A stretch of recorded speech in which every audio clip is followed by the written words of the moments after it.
Good to be here with you. Absolutely. It's been much anticipated to do a live here with both of us together. Same here. I So thought the thanks for same. having me. Yeah, surely. It's my pleasure as well. It's great that you are here because I always believe two heads are much better than just one head. So, It always can make a difference. Absolutely. yes. Okay, so I think people are starting to join as well. So we are live on Facebook, LinkedIn, as well as on YouTube. Good to be here with everyone. Yes, so let's give them some more time to join. But I think as a check-in, I would like to invite all of you who are with us on this particular session to comment. If you're on Facebook, put a comment on your Facebook chat saying your name and where you are from. If you are from LinkedIn, do the same thing, right? At the same time, if you have any questions, any challenges that you face yourself to find your best self, put them down in the comment section. So we're going to pick them shortly. Yeah.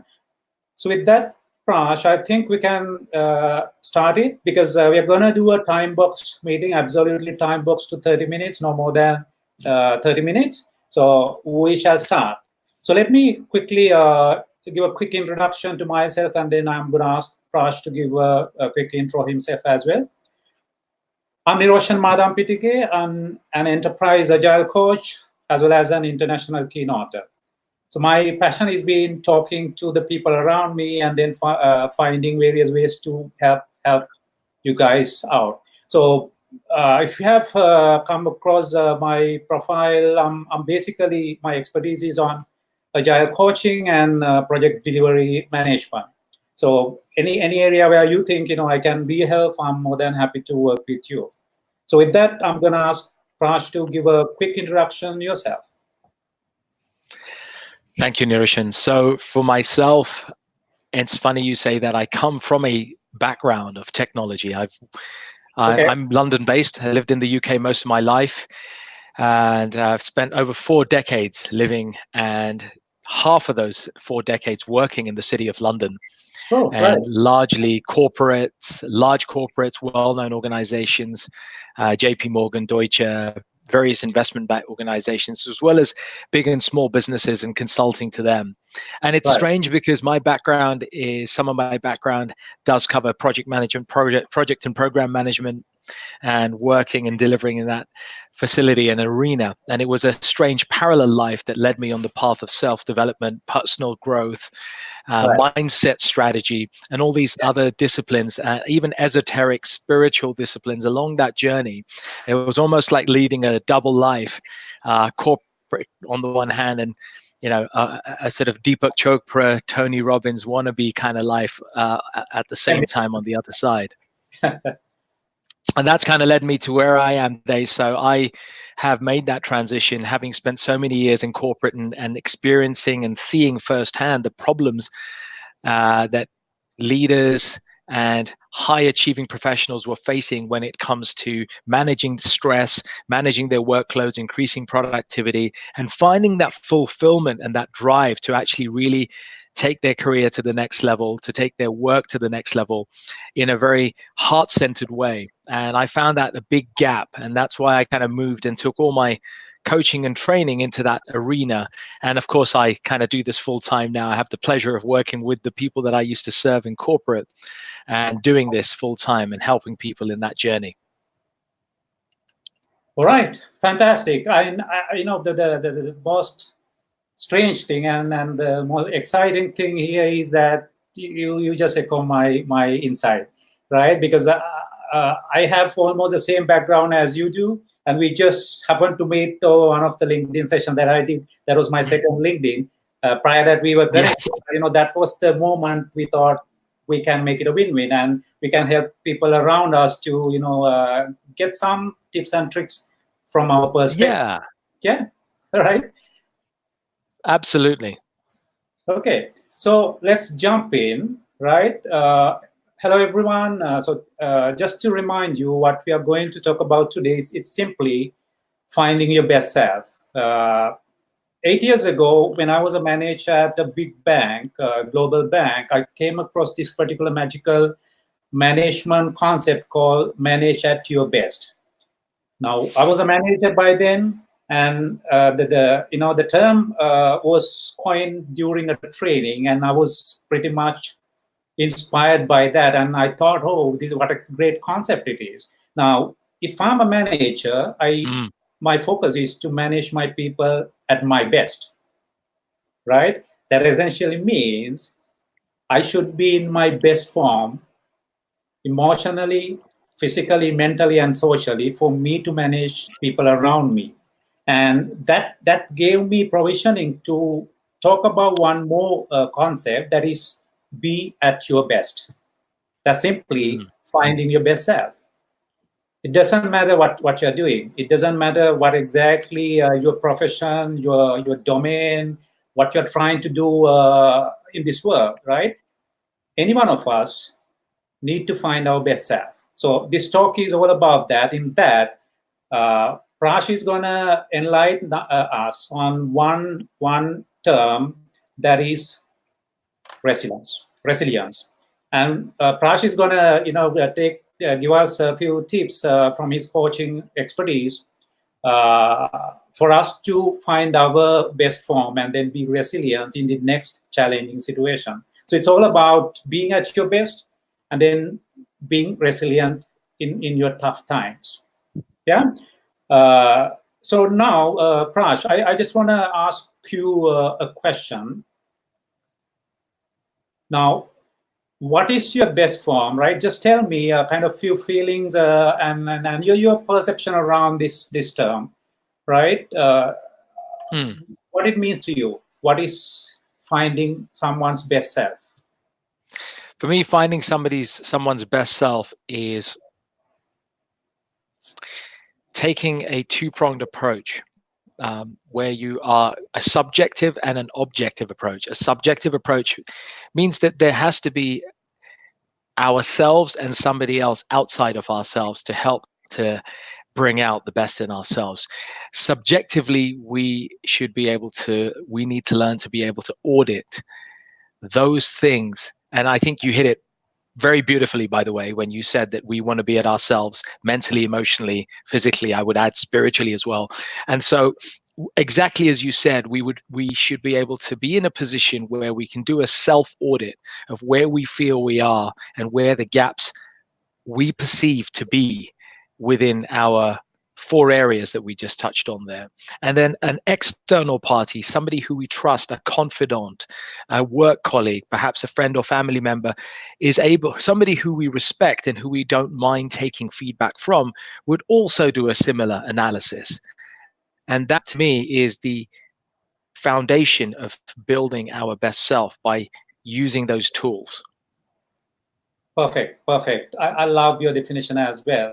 Now, as you rightly said, if we try to define this term, be at yourself for the benefit of our viewers and audience, it's simply finding your best form in these conditions. First, physically. Now, one thing I believe is that if you are not physically fit, you're not at your best, right? You may have big dreams and big goals to achieve, but you're not going to achieve any of them.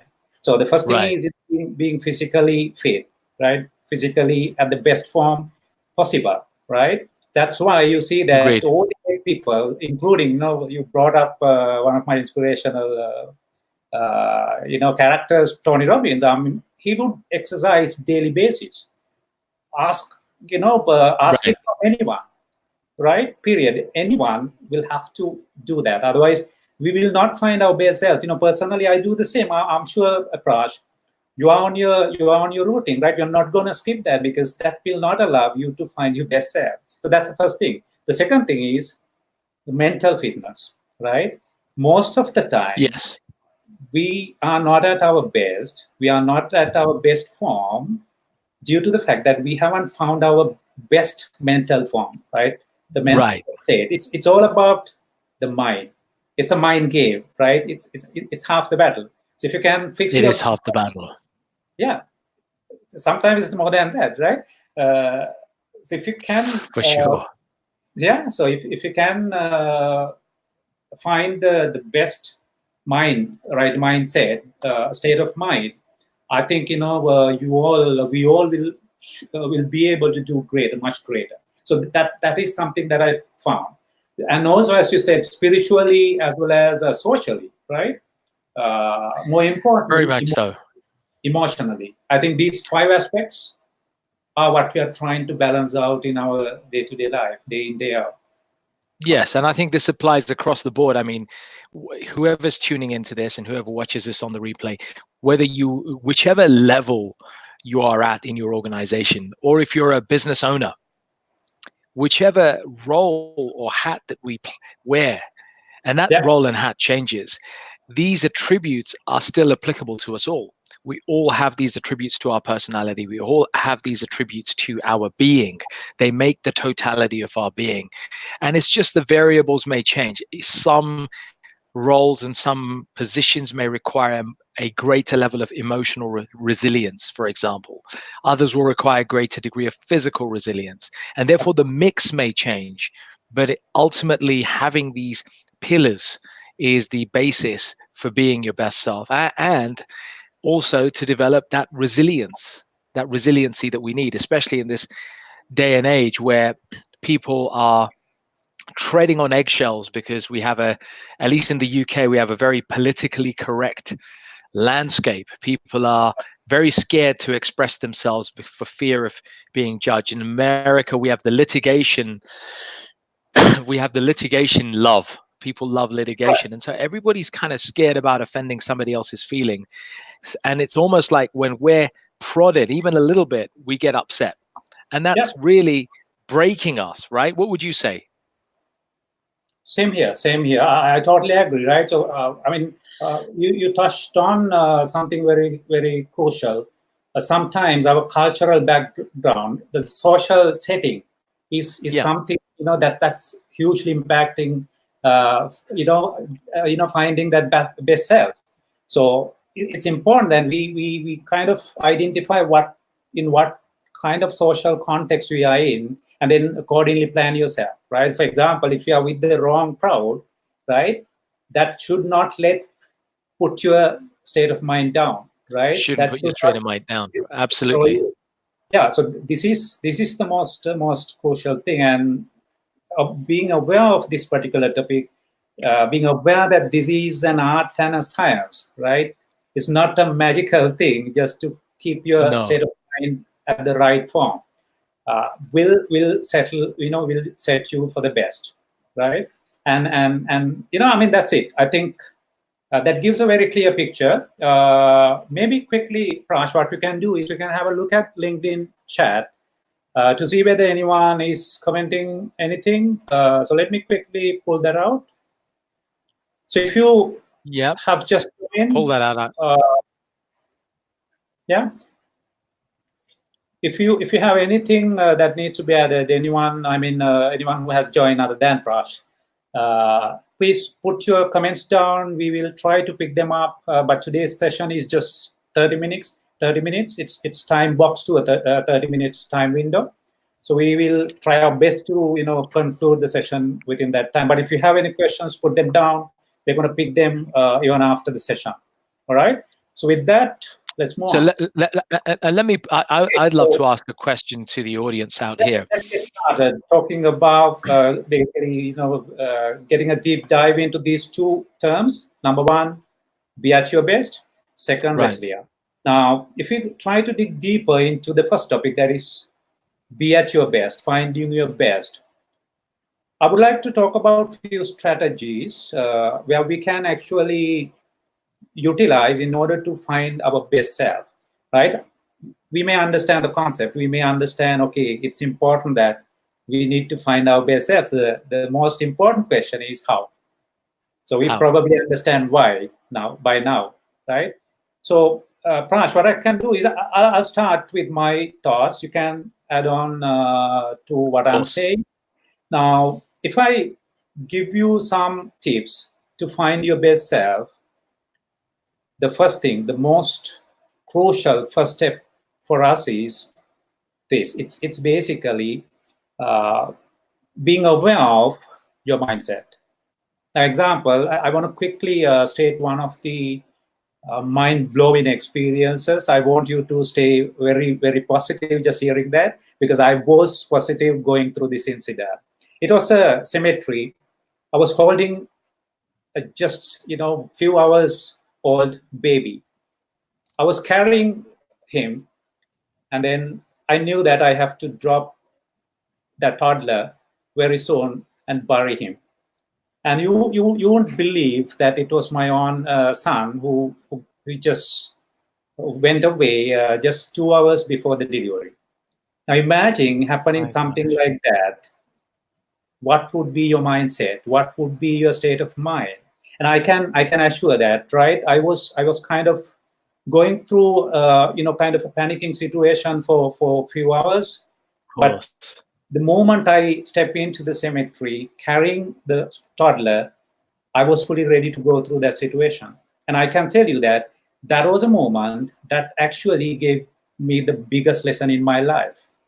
The lesson is that whatever the circumstance you are going through should never put you down, should never destroy you, right? So if you are mindful, if you are kind of having control yourself, you should be in a position to manage any given challenge so effectively, so that you don't even have to cry, you don't have to scream and shout.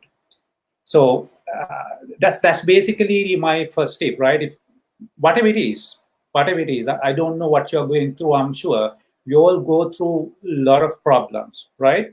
The realization that we can face any tough situation, and these tough situations should never put us down, is the first step.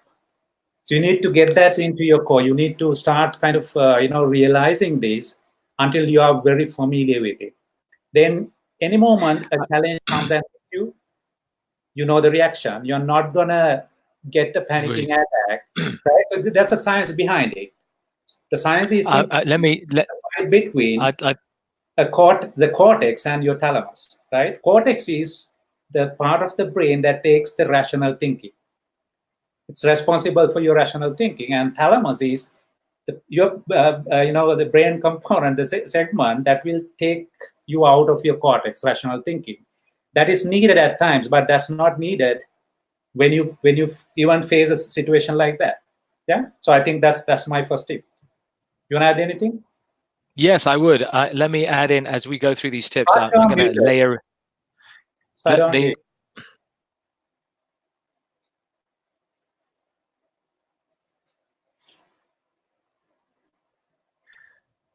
I should be just fine. Can you hear me? Not yet. What happened?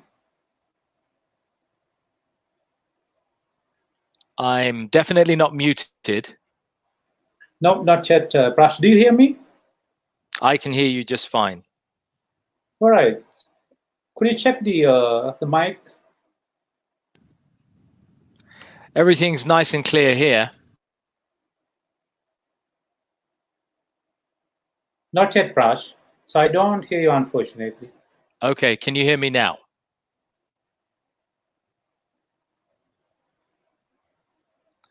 Bear with me.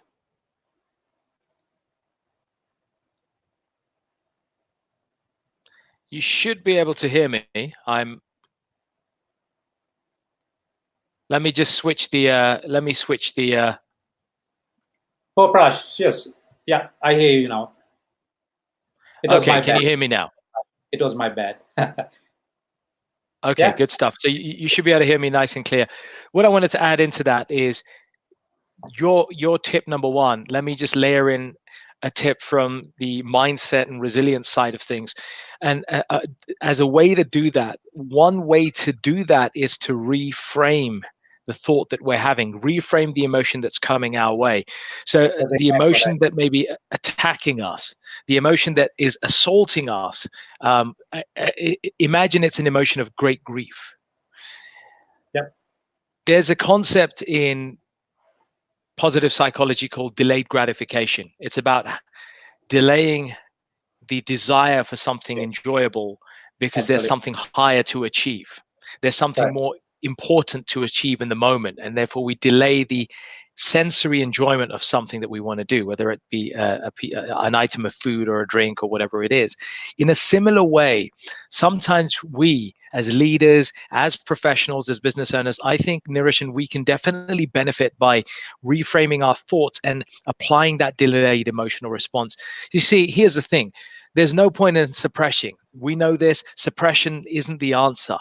But to delay the response by reframing our thoughts in that moment. I had this when I lost my arms, and my arms as he died in my arms. As he was dying in my arms, I had to change my thinking from one of great shock and emotion to here is a person who I've lived with my whole life. He is about to leave his body. I need to be extremely focused and be ready to attend to what happens next. I was able to switch and reframe my thoughts to, I need to be here in this situation and have my senses around me in a calm way to deal with this. I will respond to the grieving and the pain. I will give it a voice, but later on. And therefore, what I'm proposing is we reframe our thoughts and delay that response. And there's a way to learn to do that. And obviously, in future lives, Nioshan, I'm sure we can elaborate on how we can do that. But it's the first thing to acknowledge. Absolutely.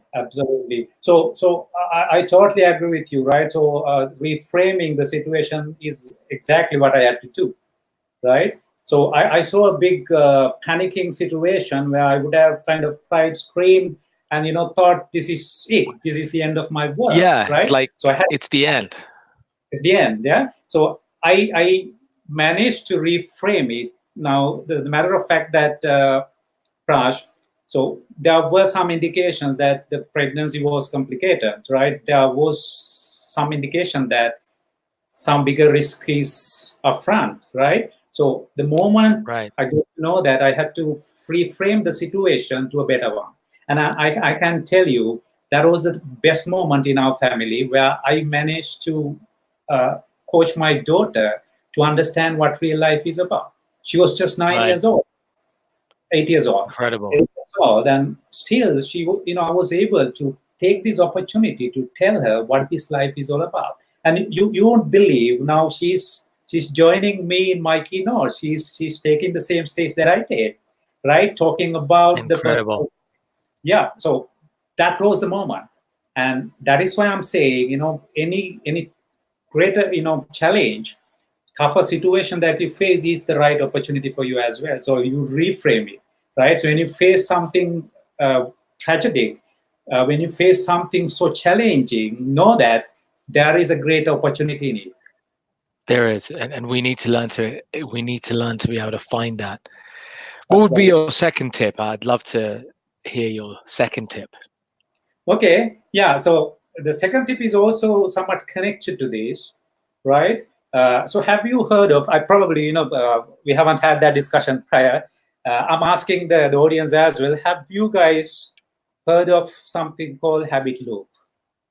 So you need to be aware of it. Habit loop is generally what you get into when you see a similar situation. Example, when you see fire, you really don't have to think anything, right? There's a processing in your brain psychology. Your brain helps you to get out of that fire, right?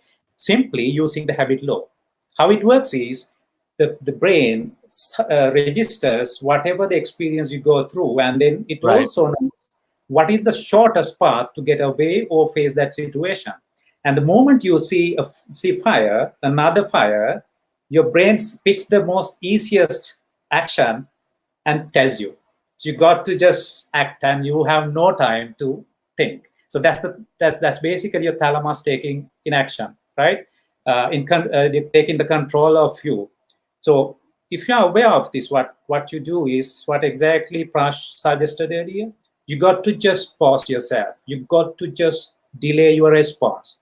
You got to, even tips like, start counting from 1,000 to 1,000 to 1 backward will take you out of emotional hijacking. It's called emotional hijacking, right? You are being emotionally hijacked, and your thalamus takes control of your situation.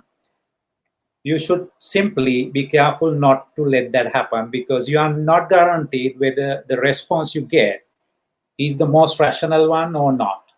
Most likely it's not, because it's not coming from any rational thinking. It's coming from emotional reaction from your brain. Yeah, so that's basically the second tip that I could share. That's a beautiful tip, and you hit and you touched on a great way to address that. And it's when I with a lot of the coaching clients that I work with, especially those who are kind of high flyers, um, city execs and professionals, I call it the 10-to-1 rule. And Okay. the 10-to-1 rule is what you said. It's counting down 10-to-1, but it's done Yeah. in a specific way. We do it in blocks of 5. So I have them take a deep breath. Yeah. Right. And in their mind, they count down from 5 down to 1. Then they Okay. repeat that twice or 3 times if they have to. And what that does is it immediately creates a momentary snap or a break. It's a pattern break from that habit loop. It's exactly that. The habit loop is happening. This is the break in that. It is a state break. Tony Robbins would call it a state break. That state break, that momentary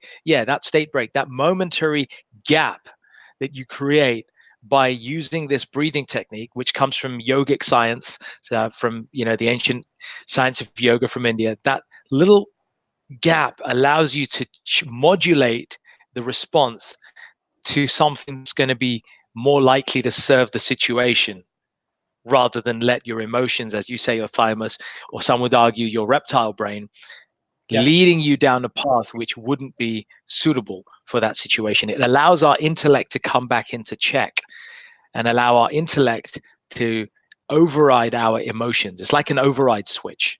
So something for all of you to consider, for all of us, really. I mean, it's something that we can all use. Nioshan, back to you. Perfect.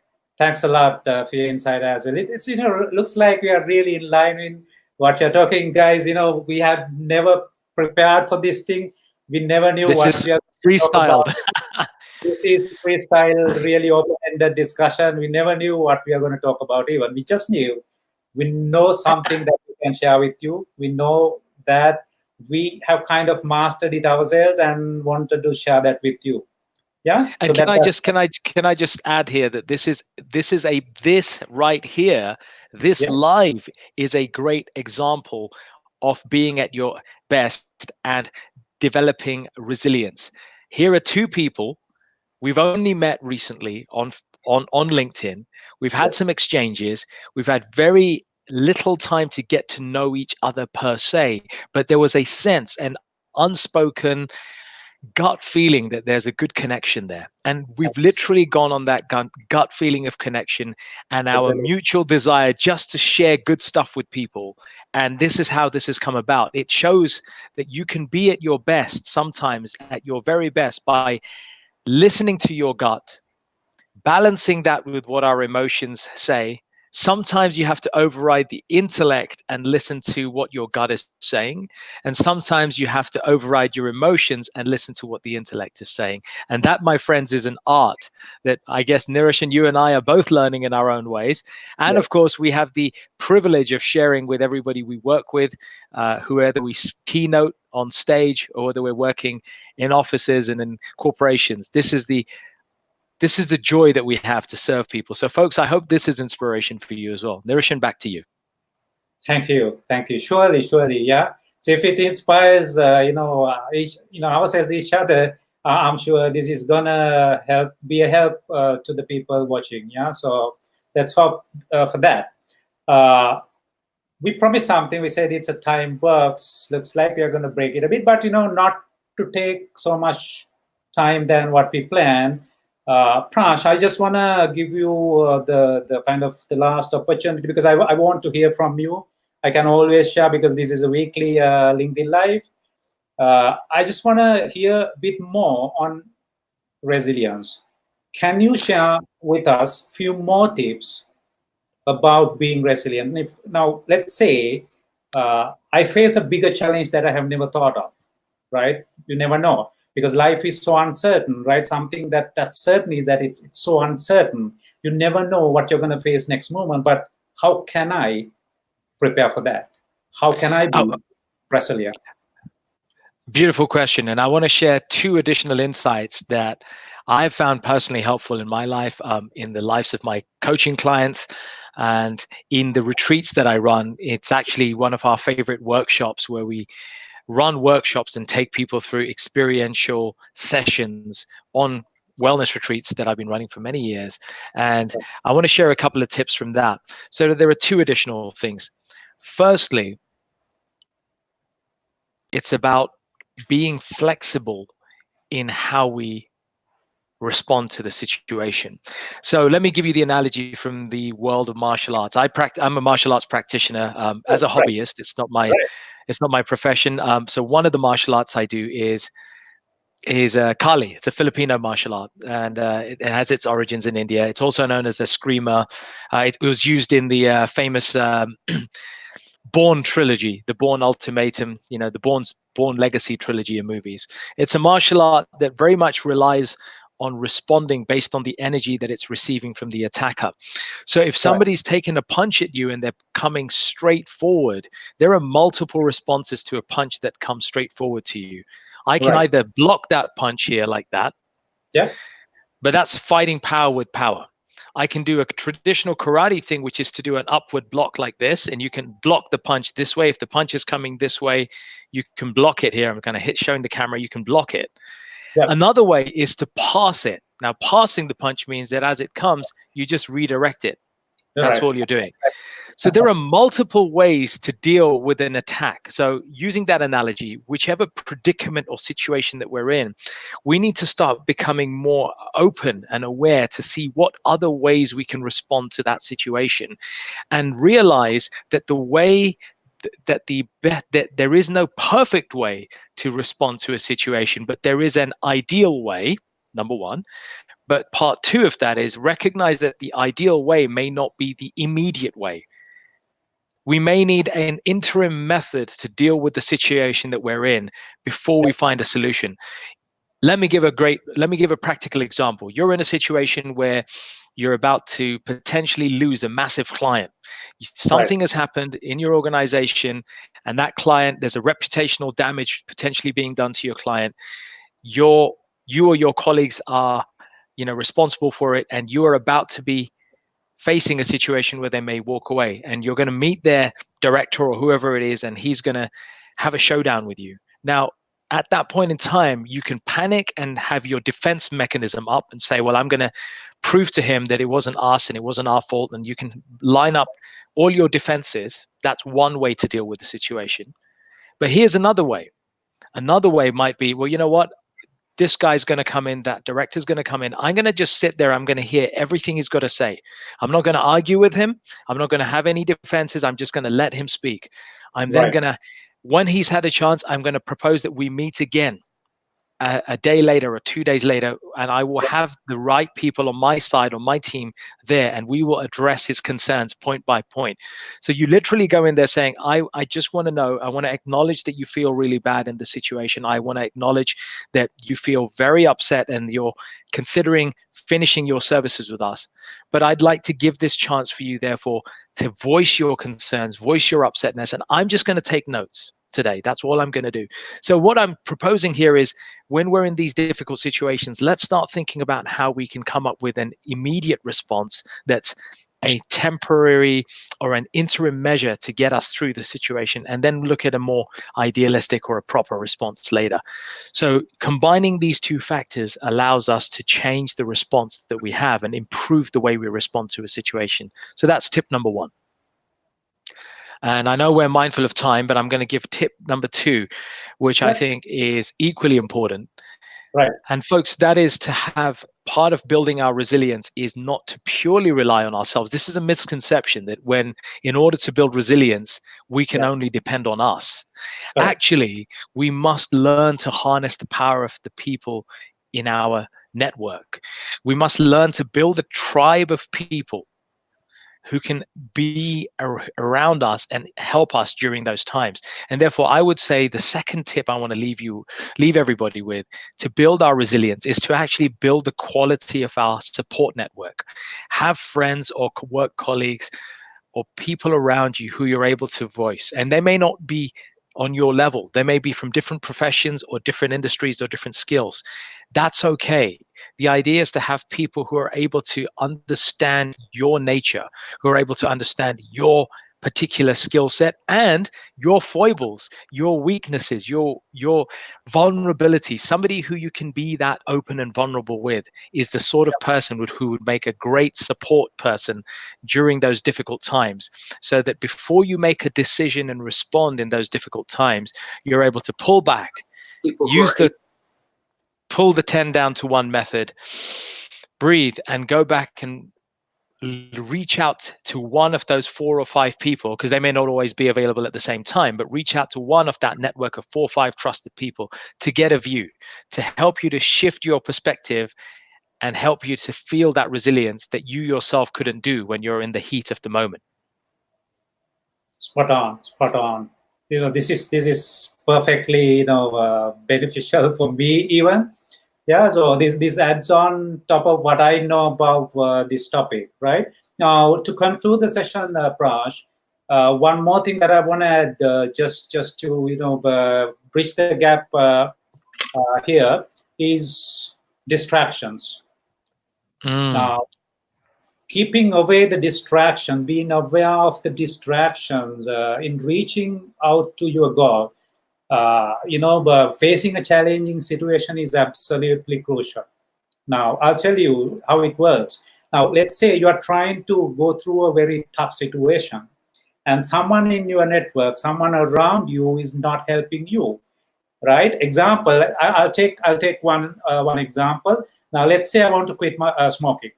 I want to be resilient. I want to be at my best, and I feel like smoking is a bad thing, right?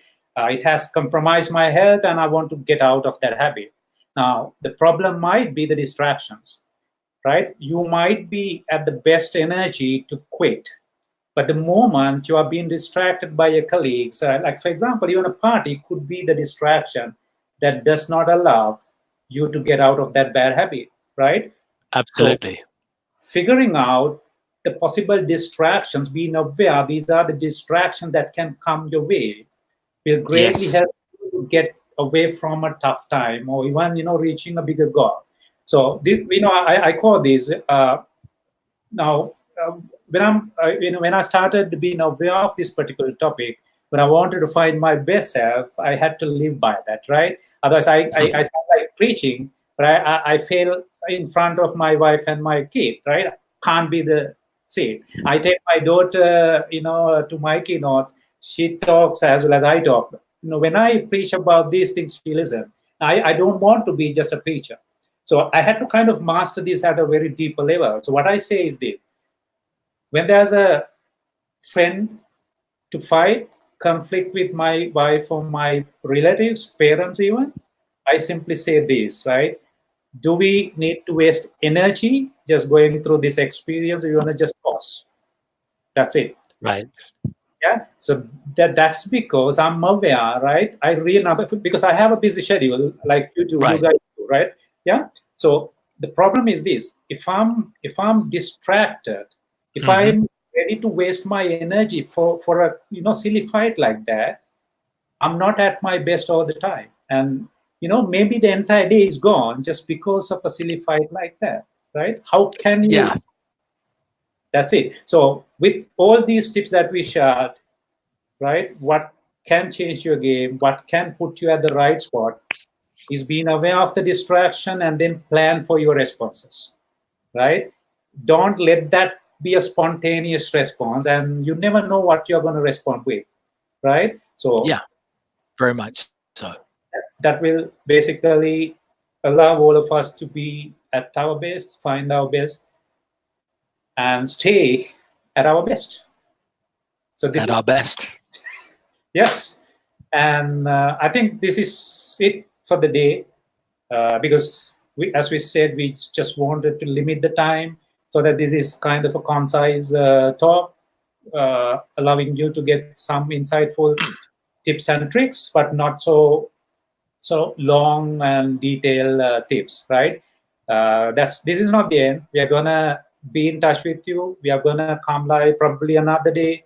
Prash, we can dig deeper. We can go and expand on the same topic. You want to talk about various other things that we basically sell, right? So you are a coach. You basically coach and sell these contents. Same way, right? So in my job as an agile coach, this is my core, right? Because when I work with people, when I work with the clients, I need to live by these things. So it's directly related to what we are doing. Same way, it doesn't matter what you are doing. I mean, people watching us, being connected to us, it doesn't matter what profession you are in, what job you are doing, what domain expertise you have. This is Right. this is valid for all of us. So that's why we talk about it. Otherwise, my profession is not just talking about the mindset, but it's a bigger part of my role. It's a bigger part of Absolutely. what I do with people, right? So that's basically the reason why we thought this is going to be a great topic for all of us, and we are able to share some tips that you can start adopting in your life. Yeah, Prash, I'll ask you to do the end note, kind of the checkout. Yeah. Of course, folks, as Nioshan has very appropriately said, we're all on our growing journeys. We've all had different experiences on our lives, in our corporate or business lives and our personal lives. Excuse me. We've all faced some sort of loss or difficulty in our times. Yeah. And I think one message I want us to really focus on is how we can learn to be more open about what mistakes, what losses we've had. Because by beginning to be more open and allowing ourselves to be just a little bit more vulnerable in front of people, we're going to start to break those old paradigms of needing to be supposedly with it, supposedly perfect, supposedly all together in the business world, when the reality is not that. And we almost forget that we're actually human beings. All business is based on human relations. We forget that sometimes. As you can see, I'm far from perfect. I'm still recovering from a cold after a good 15 days. It's been an infection. But as you can see, we roll with the punches. Nioshan and I came together on this live, hardly knowing each other, but just having a sense, a gut sense that there's some good common vibration, and that the combination of our time together would be beneficial to those who tune in some small way. And I hope that this gives you all permission to build your resilient muscles, to increase find your best self factor, and start to show up that way more and more, while maintaining that integrity and that vulnerability, to remind the people that you work with and the people that you live with that you are a human being first, with a heart and a soul, and a business person second. And the more we start to really embrace that, the more beautiful our businesses and our work lives can be.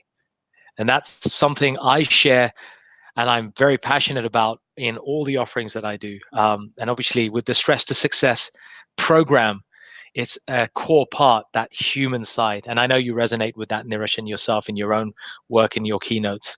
So I hope that we can continue this dialogue and help to serve you in some way. And if you feel that we can be of any help to you in your organizations, or you'd like us to keynote, please do reach out to both Nioshan and myself, respectively. It will be a pleasure to explore what we can do for you and with you. Thank you so much. Yep. Thanks a lot, Prash. It's really, really wonderful. Thank you, Nioshan, for maintaining such consistency and smiling no matter what happens. You're always smiling. It's a special quality of yours. You're living your resilience. Thank you. Yes, I must say, trying. Yes, it's always challenging, but I think that should be the attitude and the approach that all of us have to take, right? And just to again end this, guys, these two terms. Remember this: master it further. Google, find your own way of working around these two topics, because I and Prash promise that these two terms can change your game, can change your life. Starting from doing a simple meeting, right? Being at your best is so relevant.